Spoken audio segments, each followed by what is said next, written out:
Hello everyone, welcome to today's video where we'll be making another mead. I'm really excited for this month. It's October and that means it's a time for ghosts and goblins, witches, ghouls, vampires, zombies. But today we're going to be focusing on goblins.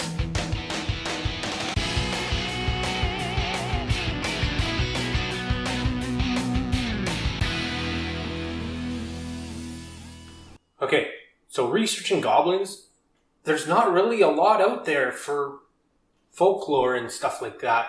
Yes, they're depicted lots in, movies.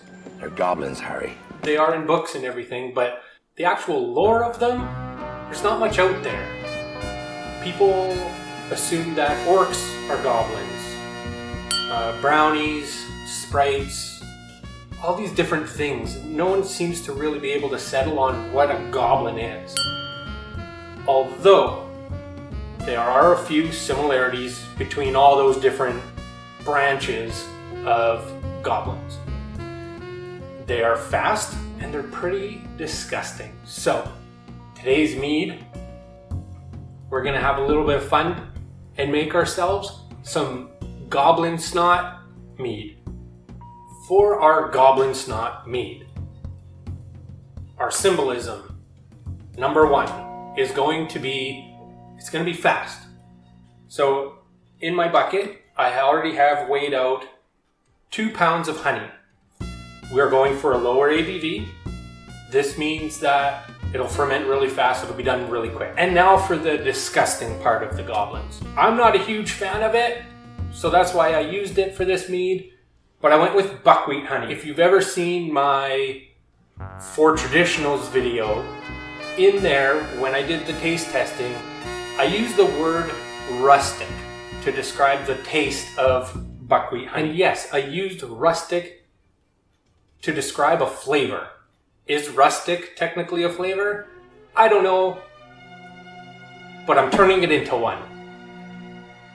So buckwheat honey, that's what we have. 2 pounds, as I said, so that way it will ferment really fast. So now I'll add in half of my water and I'll give that a mix just to get that all incorporated in, and then I'll top it up with the rest of my water. Okay, so our buckwheat honey is all mixed in with 1 gallon of water. I will note that I'm sure goblins are pretty unsanitary. That is one rule I won't break, and I have sanitized everything. That's just one symbolism, I'm not even going to go there. So for the other symbolisms for this Goblin Snot, I'm going to add some berries. They're very tart, and I thought they would work really well with the buckwheat honey. So I'm going with Saskatoon Berries. Now here in Canada, we call them Saskatoon Berries. They do go by many other names as prairie berry, service berries, June berries, what's the other one? Shadbush. So that's what I'm using, whatever it's called, wherever you're from. I'm using 3 pounds of those. I macerated them with half a cup of sugar and I threw them in my little bag. Now, one more thing I'm going to be adding to this is, as I'm sure you saw, limes. Now, as you can tell, I already zested these. I took all the zest off. That's the only part of the limes I'm going to actually use for now. So I zested 4 limes to kind of symbolize, sourness, to kind of go along with the tart. So we got sour, tart, and rustic. So I'm going to add this into my bag. I'm going to tie it up. Now there is a little bit of juice in here, so I'm going to pour it in. Now before I add my berries and lime zest, I'm going to add my nutrients now. And for that, I'm going to do what I normally do. 1 teaspoon of Fermate O, half a teaspoon Fermate K, and a 1/4 teaspoon potassium carbonate.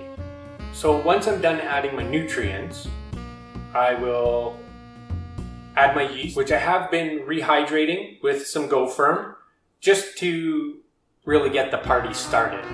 I did this because, as I said, I want this to ferment really fast.